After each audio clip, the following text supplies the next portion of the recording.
Welcome back to Motusotus kitchen. আজ আমি আপনাদেরকে মাটন স্টু করে দেখাবো। মাটন স্টু করতে আমাদের লাগছে 300 গ্রাম মাটন, তার সাথে 2টো তেজপাতা, 2টো শুকনো লঙ্কা, অল্প একটু দারচিনি, একটা বড় এলাচ, 2টো ছোট এলাচ আর 7-8টা মতন গোটা গোলমরিচ আর একটু শাহ জিরে 1 চামচের মতন। তার সাথে আমাদের লাগছে 2 চামচ চিনি, একটু দই, সামান্য পরিমাণ ঘি, একটু কর্নফ্লাওয়ার, সর্ষের তেল, জিরে গুঁড়ো, ধনে গুঁড়ো, গরম মশলা পাউডার আর আনাজের দিকে লাগছে এখানে পেঁয়াজ, আদা, রসুন, 2টো আলু, 2টো গাজর, বিনস আর 10 টুকরো মতন পেঁপে। দেখুন, গাজরটাকে আমরা এরকম লম্বা লম্বা করে কেটে নিয়েছি। সেরম আলু, পেঁপে, বিনস সব একই রকমভাবে আমরা কেটে নিয়েছি। আর এখানে আদা লাগছে 2 কোয়া মতন। চলুন বন্ধুরা, এবার আমরা মাটন স্টুটা শুরু করি। এবার দেখুন, আমরা একটা প্রেসার কুকার নিয়ে নিয়েছি। আপনারা চাইলে কড়াতেও করতে পারেন। আমি এবার এখানে 4 চামচ মতন তেল দিয়ে দিচ্ছি। তেলটা দেওয়া হয়ে গেলে আমরা প্রথমে 2টো তেজপাতা, 2টো শুকনো লঙ্কা, দারচিনি, বড় এলাচ, ছোট এলাচ, গোলমরিচ আর 1 চামচ মতন শাহ জিরে দিয়ে দিচ্ছি।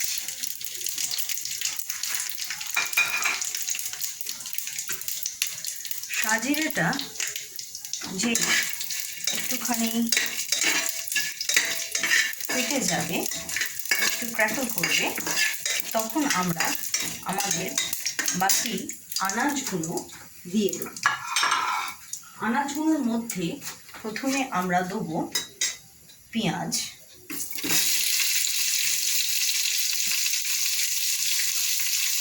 আদা আর রসুন। পেঁয়াজ, আদা আর রসুনটা ভালো করে ভেজে নেব।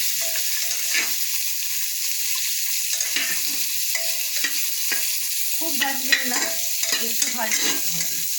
জাস্ট পেঁয়াজের যে রস স্মেলটা সেটা বেরিয়ে গেলেই হবে। এবার আমরা তার সাথে সব বাকি আনাজগুলো দিয়ে দেবো, গাজর, বিনস, পেঁপে আর আলু। এবার এগুলো দিয়ে আমরা ভালো করে কষতে থাকবো। ভালো করে নেড়ে নেড়ে একটু আনাজের রসটা আমরা সরিয়ে দেব। দেখুন, অল্প একটু ভাজা হয়ে গেছে। এবার আনাজের রস স্মেলটা চলে গেছে। এবার আমি এই 300 মাটন দিয়ে দিচ্ছি। মাটনটাকে আমাদের আনাজের সাথে ভালো করে কষে নিতে হবে। ভালো করে কষে নিতে হবে যাতে গন্ধটা চলে যায়। আর এর কালারটা যখন দেখবেন মাটনের একটু চেঞ্জ হয়ে গেছে, তখন আমরা স্টিম দিতে বসিয়ে দেব। এবার মাটনের কালারটা দেখুন চেঞ্জ হয়ে গেছে আর রস স্মেলটা চলে গেছে। এবার এতে আমরা 2 কাপের মতন জল দিই। জলটা আপনারা কতটা গ্রেভি রাখবেন সেটা বুঝে দেবেন। আমি 2 কাপের মতন দিলাম, আপনারা চাইলে এর থেকে বেশিও দিতে পারেন। জলটা এমন দিতে হবে যাতে আনাজগুলো ডুবে থাকে। এবার এর মধ্যে আমি 1 চামচ চিনি দিয়ে দিচ্ছি। এখন বেশি চিনি দেবো না, চিনি দিলে মাটন সেদ্ধ হতে টাইম লাগে, তাই চিনি আমি পরে দেবো। আবার 1/2 চামচের মতন জিরে গুঁড়ো দিচ্ছি, 1/2 চামচের মতন ধনে গুঁড়ো দিচ্ছি। এবার একটু ফুটতে দেব। ফুটে যেই যাবে তখন আমি প্রেসার কুকারের লিডটা বন্ধ করে প্রথমে 2 সিটি হাই ফ্লেমে দেবো, তারপর ফ্লেমটা কমিয়ে দিয়ে 10 মিনিট অন্তত এটাকে স্টিম হতে দেবো। এবার 10 মিনিট পর আমি প্রেসার কুকারের ঢাকাটা খুলে রাখলাম। খুলে দেখলাম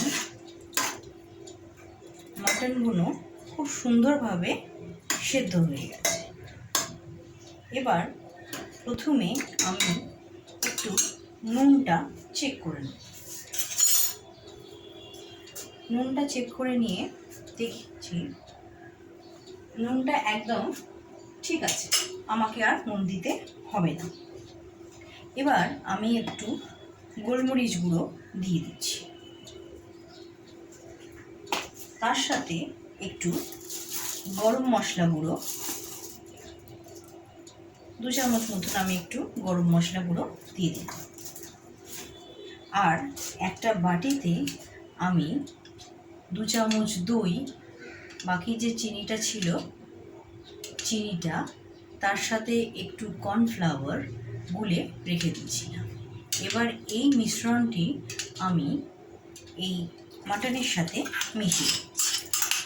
এটা দিলে কি হবে, মাটনটা যেটা জল মতন হয় সেটা আর জল মতন হবে না। এবার আমি একটু নেড়ে নিচ্ছি। এই সব কিছুই কিন্তু আমরা গ্যাসটা অফ করে করছি, গ্যাসটা অন এখন রাখিনি, এখন গ্যাস আমার অফ আছে। এবার এর ওপর আমরা একটু ঘি ছড়িয়ে দেব, 2 চামচ মতন আমি ঘি দিয়ে দিলাম। আর 4টে লঙ্কা আমি গোটা দিয়ে দিচ্ছি, আপনারা চাইলে স্লিট করে দিতে পারেন। আমাদের যেহেতু ঝাল খেতে চায় না তাই আমি স্লিট করলাম না। এবার দেখুন কালারটা চেঞ্জ হয়ে গেছে, যে আমরা ঘি আর দইটা দিলাম। এবার আমাদের মাটন স্টু রেডি হয়ে গেছে, আমরা এবার সার্ভ করে নেব। আমরা এবার একটা বোলেতে নিয়ে নিয়েছি। এটা আপনারা আপনাদের ইচ্ছে মতন জিনিস দিয়ে খেতে পারেন। গরম ভাতে খেতেও ভালো লাগবে, রুটি পরোটার সাথেও খেতে ভালো লাগবে। এখন যেহেতু খুব গরম পড়েছে তাই আমি আজকে আপনাদেরকে মাটন স্টুটা করে দেখালাম। যদি আপনাদের আমার এই মাটন স্টুর রেসিপিটা ভালো লেগে থাকে তাহলে লাইক, শেয়ার আর সাবস্ক্রাইব করবেন। Thank you.